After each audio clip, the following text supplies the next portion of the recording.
Hey, it's Rob Jackson with Fandroid.com, and I'm here with the Motorola Droid X, and we're going to do a quick review of the camera. So, first of all, I want to show you one of my favorite features of the camera. I'm at Centennial Lake right now in Columbia, Maryland, and we've got a beautiful view here. As you can see, if you pan around, there's the boats, the dock, the wildlife, the nature, and it's a great scene. But if I take one picture, I can't get it all in one shot. So the Droid X has this really cool Panoramic Assist mode where it'll help you take a series of pictures and stitch them together into one really cool, clean, crisp image that's blended together perfectly. So come here and I'll show you exactly how it works. Go ahead and we'll go into the camera. And let's start just with the boats on the left here. Now I'm going to go ahead and press Menu, Picture Modes, and you can see Panorama Assist. So you can actually choose which direction you're going to want to take. We're going to obviously do to the right. And you set up your first shot, and you only press the camera button, which is right up here on the top right, one time. So now in the bottom left-hand corner, you can see a box. Now as I move to the right, that box will move. You don't have to do it at any certain time frame. Just when you get into the right mode of this picture, it'll signal it, and then you want to hold still. So you want to hold the camera pretty still when it's ready to take that picture. Now with people in the picture, it changes it a little bit because they could be chopped off if they're between frames. But for scenery, this is really cool, and you'll see a sample of how this actually turns out in the text of the review. You can see on the left, we've got one more to do.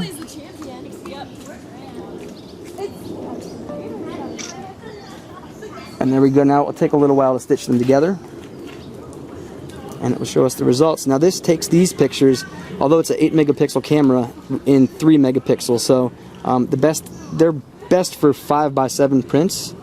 But as you can see, it's really cool looking. And if this is blown up, it looks a lot cooler. Okay, so you can do some pretty creative things with this Panorama Assist because you know where the person's going to be standing and should be standing, and there's no real time limit to it. So if I just set this up and do Panorama Assist and move right, and I am just going to take the first picture. Ready? Okay, go ahead. Ready? Okay, ready? Come close this one. Okay, and close this one. And do the bench. No, here, real close. You want to do that? Ooh. Panoramic Assist is my favorite feature of the Motorola Droid X camera, but there are a lot of other really great features on this camera that I want to share with you. There are also some things that I think are not very good and need a lot of work, and I'll show you those too. But here I have some candy set up on a little cork board that I'm going to use so you're not just looking at a blue background when I show you this stuff. First of all, if you touch on the screen, you can see up in the upper right there's something called Scenes, which I think is great. A downfall of the HTC camera is it has all these different options but no way to select from standardized just shooting modes. So we've got auto, there's portrait, landscape, and it tells you at the bottom what they're best for taking. Landscape, sport, night portrait, sunset, and macro.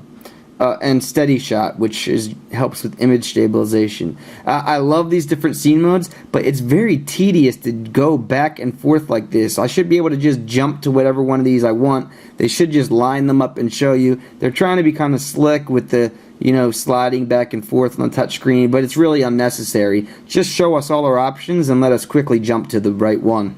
The same goes for effects. They've got some nice effects in here with the black and white, the negative, the sepia, solar, and all these different things, but why not just show them all to us at one time so we can quickly jump to the option that we really want instead of having to browse each and every time.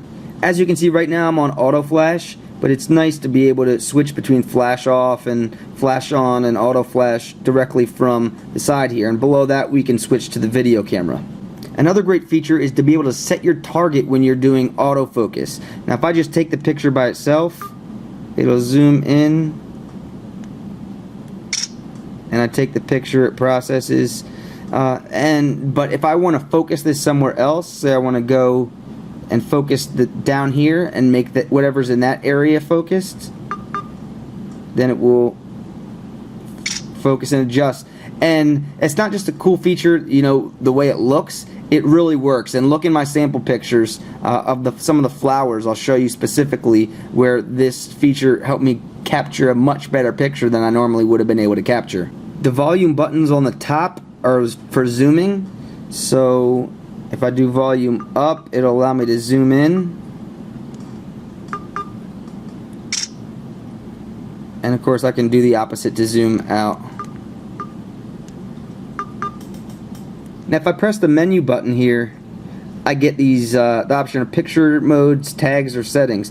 Picture modes, that's where we got the Panorama Assist, but we can also do single shot, which is just normal picture taking. I like multi-shot because a lot of times you'll want to take a picture, but you cannot get someone when they're blinking, make sure they're smiling, or try and get the best shot. So you can actually do multiple shots.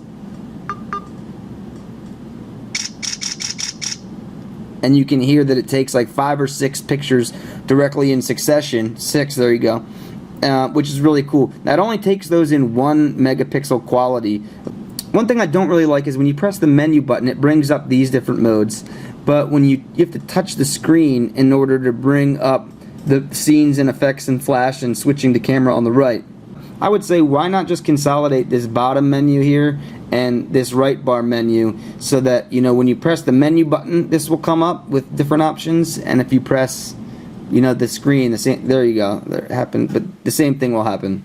And if I switch over to video mode, one thing I really like is that you have the option to turn the light on here. A lot of times in other phones you have the LED flash, but you're not able to turn it on at the same time as the actual video camera, or you have to, you know, get a separate application that's able to do that. Just with the regular camera, you also have video taking scenes, and you've got everyday, which is just normal, outdoors, and what this does is it uses all 3 of these microphones on the bottom, on the back, and on the top to help reduce noise. And if you do narrative, then it's using this front camera. And if you do subject, then it's using this back camera. So it really utilizes the camera to try and capture the best audio, which is cool. Again, I find the back and forth swiping unnecessary. Just show us all 4 side by side and let us pick. The video effects are the same as the picture effects with the different color options. Something else that's actually pretty cool is there are also video modes. So like panoramic mode for the regular picture, you can do fast motion video, slow motion video, record a video message, and then there's normal. Something else I'm personally not a huge fan of is the actual gallery. If I go ahead and press this and try to like take a look at the pictures that I took, I mean, it looks okay. It's kind of weird the way it folds back like that, and it's almost makes it harder to see the pictures beforehand. But also I found them saving in the wrong order, so they weren't always saving exactly left to right how you expect them. Overall, this 8 megapixel camera worked really well. I mean, the results were good.